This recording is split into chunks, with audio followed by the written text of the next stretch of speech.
When I came here in 1947 to cover Mississippi, the Times-Picayune, of course, sent me here, and there was no race issue as such. I mean, the black resistance to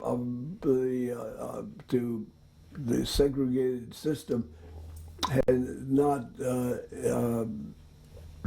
exploded in any way. I mean, there was no demonstrations or anything of that nature taking place. The Jackson movement during the civil rights years was a little bit slow in getting off the ground for various reasons, some of which I don't know exactly. One key thing that when finally the movement began, the first real demonstration of getting in the streets to protest the voting rights, the fact that, to protest for voting rights, took place in May of 1963, and there were several hundred young people, and I would say the ages of 14 to 18, who lined up to march, and some even younger than that, I might add. And they all were carrying little American flags because that's symbolic of what took place. But the march was about to, now they also were met at the key point was at Rose Street in the downtown area in the southwest Jackson, I guess you would say. This is where they lined up to begin the march. And they were met by a barrage of phalanx of Jackson police officers and even some highway patrolmen backing them up. And when they started to move, almost immediately, the police began pulling the flags out of the hands of these little black guys who were holding on to it for dear life. And they would come up off the ground when they would pull the flag out of their hands. The march begins, and the police pull the flags out of the hands of the little guys, and now we're talking about 400 or 500 young people lined up. And anyway, John Salter was sort of at the front of the group, and the police, particularly white, anybody they saw white connected with any of the civil rights activities, they went after him. So they chased him up on the porch of a little house on Rose Street.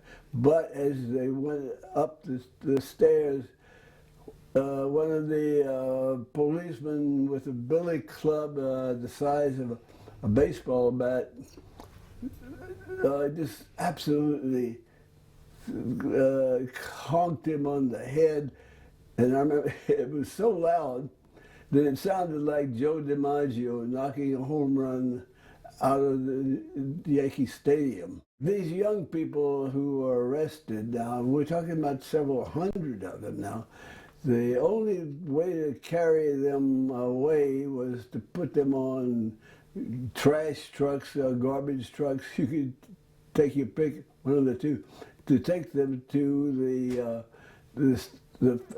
fairground, at the fairgrounds, where this is where they were going to be incarcerated in the fairground, the buildings down at the fairgrounds, and but here they were hauled away in trash trucks, and I would say some of them were just plain old garbage trucks. But the whole scene was so depressing, and it affected me personally that when I left there to go back, I was headed back to the Capitol where we had the press room that I worked out of. before I could sit down and start writing the story, I had to do something for my conscience. So me being a Catholic, I decided to go into the Catholic Church which is down right in the middle of the city, 3 blocks from the state capitol. And I just went in and just sat in the church for an hour just to meditate, thinking about this is what has come with people who will not accept the people of a different race and forcibly trying to prevent them, even with bloodshed, to prevent them from exercising their rights. What I'd seen on Rose Street was, I would say, a cathartic experience in my life. Both Newsweek and the New York Times became keenly interested in the civil rights story, not having any background for Mississippi being a focal point in it, but when the story shifted from other southern states where it had really cropped out to Mississippi, then Mississippi became one of the key points in the whole civil rights story. Sometimes I would have material that was a national story, and I was probably the only person who had the material, had the story. I calculated that the Times-Picayune was not going to give it a decent play. Then, as a result, I decided I was going to give it to the New York Times or to Newsweek. The Mississippi person, the average person, is a good, decent person, and I mean, it's not really fundamentally mean or vicious, but they are unfortunately so easily misled. And they certainly do not know how to distinguish between political figures, policymakers, when they are running for office. They do not know how to distinguish between those who can do something to improve their lot and those who are going to keep it in last position. My motto was for years that we continue to elect officials who are going to keep us in last place, and unfortunately, that's what we seem to do. I got possession of the conversations between Ross Barnett and Bobby Kennedy and Jack Kennedy at the height of the Ole Miss Meredith crisis, and I got the transcript. You see, I didn't have the tape, but I had the transcript of it, and that had not been published at all publicly, you know. So I had to decide what to do with it, and again, I figured that the Times-Picayune would not really do anything with it, that would not treat it as it deserved to be treated. So I gave it to Newsweek, and of course Newsweek just gave the entire press section to the tape, to the transcript, and So it got a big space in Newsweek, and that was how the outlet. Of course, I didn't advertise it to anybody around here that I had been the one that got a hold of it, but I'll say now how I did get a hold of it. J.P. Coleman, who had been governor once and then ran again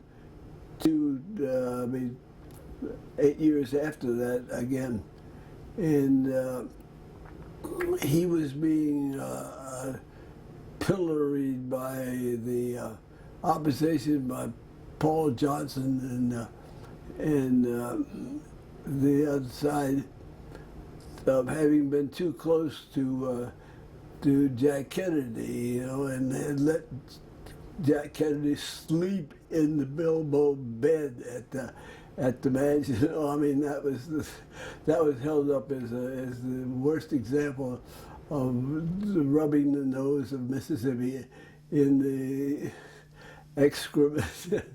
But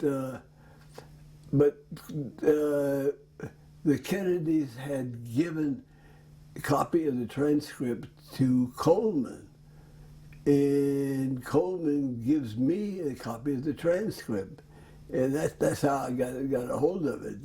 But now today you can go in the Kennedy Library in Boston, and they have the tapes. They play the tape. I mean, it runs constantly. I mean, of Bobby Kennedy and Jack Kennedy talking to Ross Barnett. Ross with that horse. Oh, we're going to do everything. We're going to protect it. And he's just, Ross Barnett is just lying as fast as he can. But all he wanted to do is to get out of it. He was keep from having Meredith to be enrolled in Ole Miss. And the transcript, well, that was just cumulative evidence that what was the people could make up their minds that they had been misled and badly led by Ross Barnett. Yeah, I believe by being able to print the transcript, I mean, it was very solid and strong evidence, I think, that convinced a lot of people how they were manipulated and how they were misled by Ross Barnett, right up to the crisis when it happened.